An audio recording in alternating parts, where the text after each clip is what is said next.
Good morning everyone, सभी को नमस्कार। आज का हमारा जो टॉपिक है वह है पृथ्वी की गतियां। पृथ्वी भी अन्य ग्रहों की तरह स्थिर ना होकर यह गतिमान रहती है तथा इसकी दो प्रकार की गतियां हैं। जब अपनी धुरी पर यह नाचती है तो उसे घूर्णन गति, तथा जब सूर्य के चारों ओर चक्कर लगाती है तो उसे परिक्रमण गति या रिवोल्यूशन मोशन कहते हैं। नंबर 1, घूर्णन गति। घूर्णन गति वह गति है जब ये अपनी धुरी पर 23 घंटे 56 मिनट तथा 4 सेकंड में एक बार अपनी धुरी पर यह घूमती है तो उसे घूर्णन गति कहते हैं, तथा रोटेशन मोशन जिसे कहा जाता है। तो 24 घंटे 23 घंटे 56 मिनट 4 सेकंड में यह धुरी अपनी धुरी पर एक बार घूम जाती है,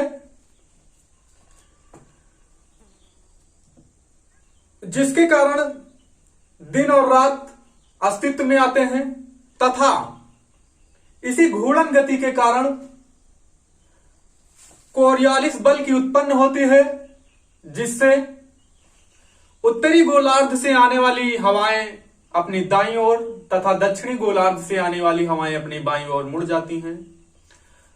और घूर्णन गति के कारण अक्षांश और देशांतर का निर्धारण किया जाता है, तथा ज्वार भाटा घूर्णन गति के कारण ही आता है। धुरी पर एक बार नाचती रहती है तथा सूर्य का भी परिक्रमण करती रहती है, तो जो भाग इसके सामने आता है वहां पर हमेशा प्रकाश होता है अर्थात दिन होता है, तथा जो भाग पीछे पड़ता है वहां पर रात एवं अंधकार रहता है।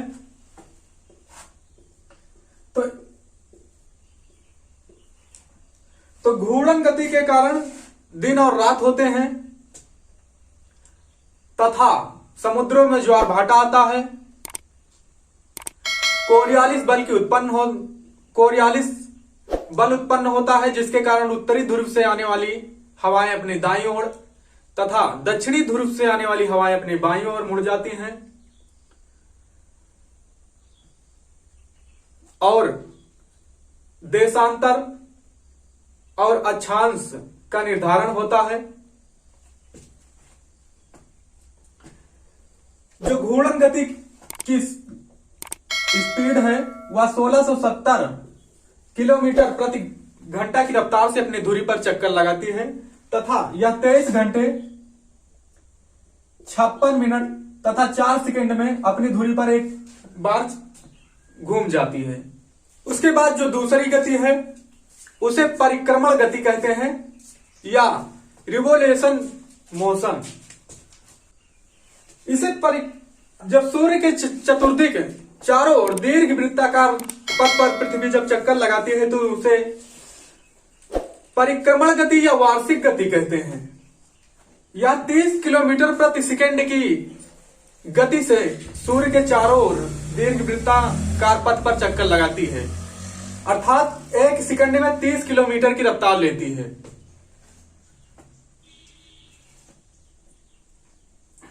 तथा पृथ्वी की परिक्रमण गति अर्थात वार्षिक गति के कारण ऋतुओं में परिवर्तन आता है।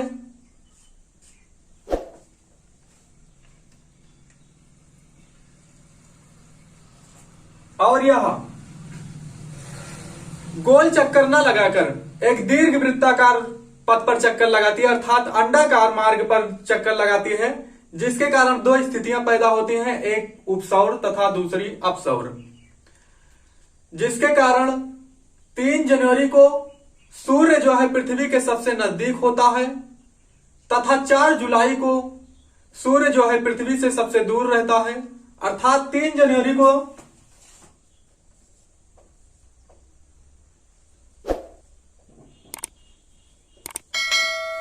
जो सूर्य और पृथ्वी की दूरी का अंतर होता है वह 14 करोड़ 70 लाख किलोमीटर, तथा 4 जुलाई को सूर्य और पृथ्वी के बीच का जो अंतर होता है वह 15 करोड़ 21 लाख किलोमीटर, अर्थात 3 जनवरी को सूर्य पृथ्वी के सबसे नजदीक होता है, जिसकी दूरी 14 करोड़ 70 लाख किलोमीटर होती है। और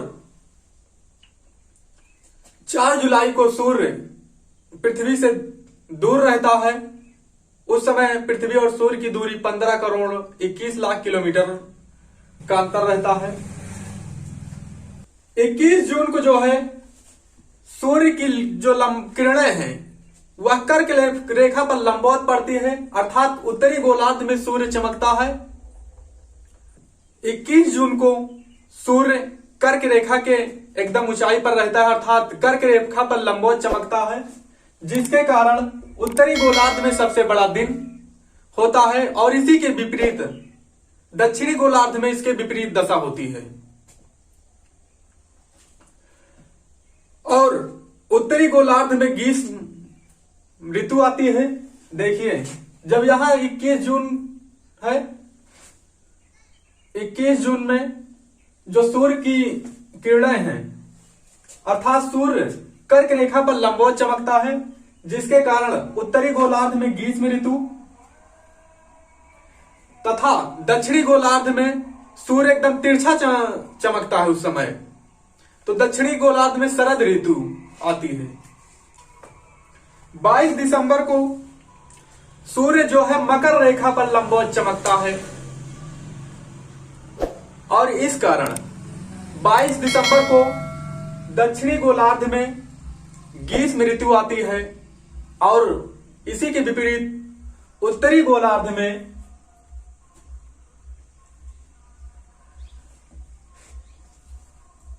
शीत ऋतु आती है।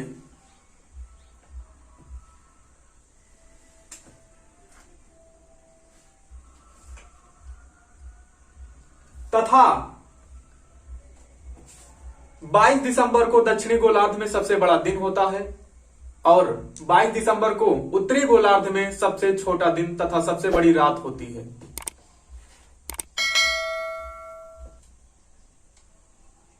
और 21 मार्च और 23 सितंबर को सूर्य जो है भूमध्य रेखा पर लंबवत चमकता है, जिसके कारण पृथ्वी 2 भागों में बढ़ती है, अर्थात जो पृथ्वी प्रकाश होता है सूर्य का वह दोनों पर बराबर पड़ता है, दोनों गोलार्धों पर, जिसके कारण 23 सितंबर और 21 मार्च को उत्तरी गोलार्ध और दक्षिणी गोलार्ध दोनों में दिन और रात बराबर होती है।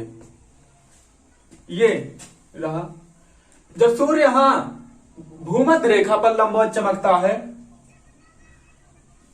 ये भूमध्य रेखा है, समझ लीजिए। यहां पर जब सूर्य का प्रकाश पड़ता है तो दिन और रात दोनों बराबर होते हैं, उत्तरी और दक्षिणी गोलार्ध दोनों में।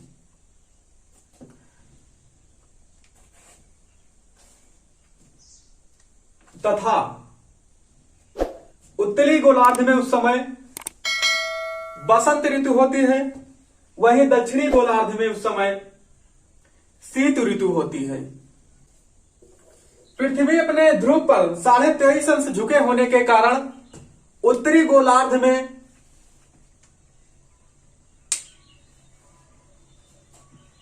छह महीने के दिन और उत्तरी और दक्षिणी दोनों ध्रुवों पर 6 महीने के दिन और 6 महीने के रात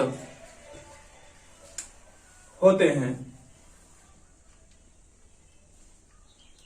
अर्थात पृथ्वी को 23.5 अंश झुके होने के कारण उत्तरी ध्रुव हमेशा 6 महीने प्रकाशवान रहता है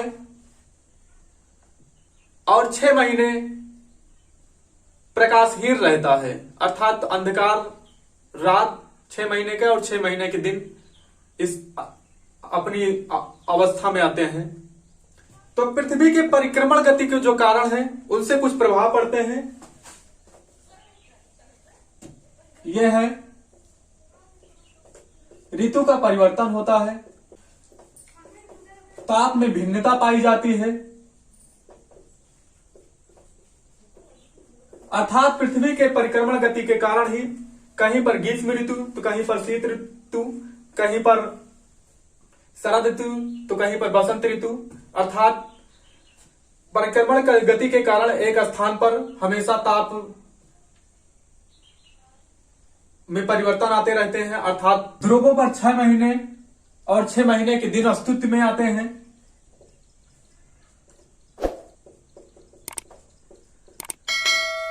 कर्क रेखा और मकर रेखा का निर्धारण किया जाता है।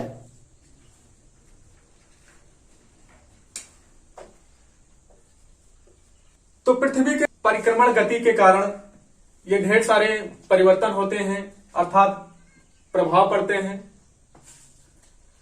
फिर मिलेंगे नेक्स्ट वीडियो में।